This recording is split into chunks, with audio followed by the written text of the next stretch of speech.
आप देख रहे हैं तेजी से बढ़ता न्यूज चैनल न्यूज यूपी की। आइए नजर डालते हैं आज की कुछ खास खबरों पर। APSA association of progressive school of Agra छात्रों और शिक्षकों के शैक्षणिक विकास व लाभ हेतु सदैव प्रतिबद्ध रहती है। शिक्षकों की गुणवत्ता में वृद्धि के उद्देश्य से कक्षा शिक्षण में भावनात्मक बुद्धिमत्ता विषय पर प्रिलूड पब्लिक स्कूल में अप्सा से संबद्ध लगभग 33 विद्यालयों से 104 पीजीटी शिक्षकों के लिए कार्यशाला आयोजित की गई। प्रशिक्षण शास्त्र की प्रशिक्षु वक्ता डॉक्टर कोमल प्रीत कौर दिल्ली, जो एक विख्यात मेंटल हेल्थ एक्सपर्ट व institute of progressive psychometric assessment एवं काउंसलिंग की चेयरपर्सन रही। उन्होंने बताया कि छात्रों को चुनौतियों को दुर्गम बाधाओं से रूप में नहीं बल्कि विकास और आत्मा सुधार के अवसरों के रूप में देखना चाहिए, क्योंकि वास्तविक जीवन के अनुभवों को अपनाने और उनसे सीखने से व्यक्ति में लचीलापन और सकारात्मक दृष्टिकोण विकसित होता है। अंत में सभी प्रतियोगिताओं को प्रतिभागिता प्रमाण पत्र प्रदान किए गए। कार्यशाला में अप्सा के विशिष्ट पदाधिकारीगण डॉक्टर सुशील गुप्ता, अध्यक्ष डॉक्टर GS राणा, उपाध्यक्ष डॉक्टर गिरधर शर्मा, सचिव डॉक्टर श्री त्रिलोक सिंह राणा, उप सचिव डॉक्टर प्रदुम चतुर्वेदी, कोषाध्यक्ष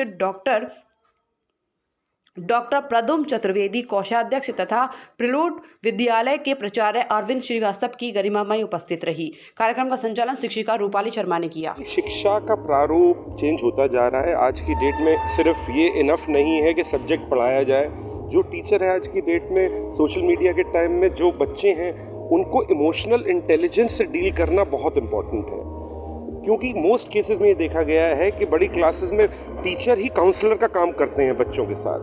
तो आज अप्सा की ये पहल है कि एक नॉन सब्जेक्ट वाला इशू उठाया गया है जिसके बहुत डीप मायने हैं। इमोशनल इंटेलिजेंस क्या है? पहली बात सेल्फ अवेयरनेस के मैं ये रियलाइज़ करना कि भाई मैं क्या हूँ और कौन सी ऐसी चीज़ें जिनसे मैं प्रभावित होता हूँ या होती हूँ, और उसके बाद जो उसमें नेगेटिव इम्पैक्ट है उस चीज़ों का, उसको मैं कैसे रिड्यूस कर सकता हूँ, पॉजिटिविटी कैसे बढ़ा सकता हूँ। तो अगर हम अपने बच्चों को टीचर्स के थ्रू माध्यम से ये शिक्षा दे पाएँ तो मुझे लगता है कहीं ना कहीं उनकी कॉन्फिडेंस और उनकी strong emotional health, mental health में ये एक बहुत बड़ा कारगर सिद्ध होगा। इमोशनल इंटेलिजेंस इन क्लासरूम, जो आज की हमारी वर्कशॉप का जो मोटिव है, थीम है, क्लासरूम में बच्चों के साथ जो भी टीचर्स डील करते हैं, जिस तरह से उनको पढ़ाते हैं, जिस तरह से उनकी परेशानियों को समझते हैं, उसमें इमोशनल इंटेलिजेंस का बहुत ज़्यादा यूज़ है, बहुत ज़्यादा प्रयोग किया जाता है। और अब किस किस तरह की परेशानियां बच्चों के साथ आ रही हैं, उनको टीचर्स किस किस तरह से उनके इमोशनल एस्पेक्ट्स को ध्यान करते हुए यूज़ कर सकते हैं और बच्चों को और अच्छी तरह से एक बेहतर नागरिक बनने के लिए प्रेरित कर सकते हैं, उसके ऊपर इस प्रयोगशाला का आयोजन किया। इम्पोर्टेंट है कि हम एकेडमिक से अब ऊपर उठें, बिकॉज खाली जो फोकस हो रहा है ना स्कूल्स और टीचर्स का, वो सिर्फ एकेडमिक पर है। आईक्यू बच्चे का अगर बढ़ भी गया ना, लेकिन अगर ईक्यू पे बच्चा इंटेलिजेंट नहीं है, ईक्यू मीन्स इमोशनल इंटेलिजेंस, यानी हम अपने इमोशंस को किस तरीके से मैनेज कर सकते हैं।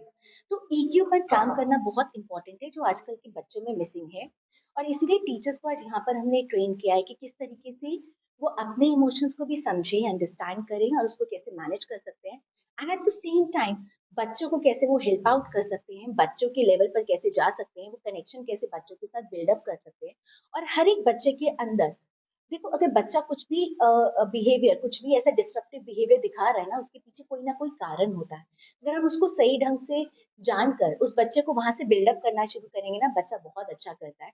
तो हमें सबसे पहले वो समझने की जरूरत है कि अगर बच्चा कुछ भी ऐसा बिहेव कर रहा है, तो टीचर्स अपने आप में खुद स्ट्रेस्ड आउट ना हो, अपने आप में खुद एंजाइटी ना ले, और इनफैक्ट बच्चे के अंदर से स्किल को बाहर निकालने में वो करें। तो इसलिए हमने यहाँ की आज वर्कशॉप में इन्हीं सब चीजों पर काम किया। मैथमेटिक्स एक ऐसा सब्जेक्ट है जिसमें अगर हमें ज्ञान थोड़ा सा भी कम है तो ये हमको इतना डरा देता है और उसमें केवल क्वालिफाई करना भी बहुत मुश्किल हो जाता है।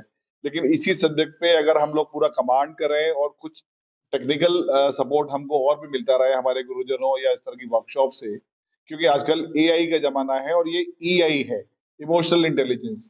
तो इस तरह से हम लोग बच्चों को प्रेरित कर सकते हैं कि इमोशनली हम लोग बहुत स्ट्रांग हों। और मैथमेटिक्स ऐसा सब्जेक्ट है जिसमें हम फुल मार्क्स भी दे सकते हैं। 100 में से 100 लाना भी अगर किसी सब्जेक्ट में आसान है तो सबसे पहले मैथमेटिक्स है। अगर मैथ्स हमारे बच्चों का स्ट्रांग होता है तो ये साइंस स्ट्रीम के लिए और मैथमेटिक्स ऑप्ट करने वाले बच्चों के लिए, ये जो CA कर रहे हैं, अकाउंट्स में भी काफी मैथ्स होती है, उन सब के लिए बहुत लाभदायक होगा। अप्सा के 133 टीचर हैं और लगभग 32 स्कूल इसमें पार्टिसिपेट कर रहे हैं। तो अप्सा का जो प्रयास है वो बहुत फ्रूटफुल होते हुए दिख रहा है।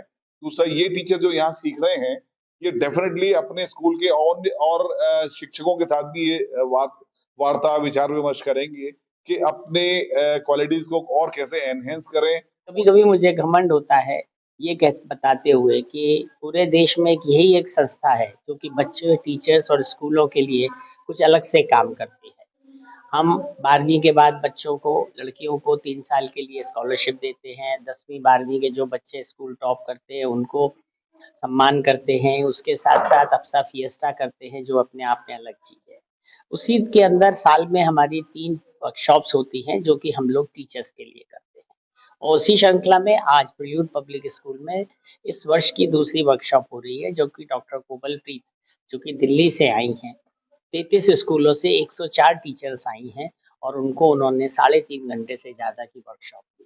उन्होंने बताया कि किस तरह से क्लास में इमोशनल स्टडीज़ को किस तरह से आगे बढ़ाया जाए। आर्टिफिशियल इंटेलिजेंस जो अपने आप में एक बहुत ही अलग चीज़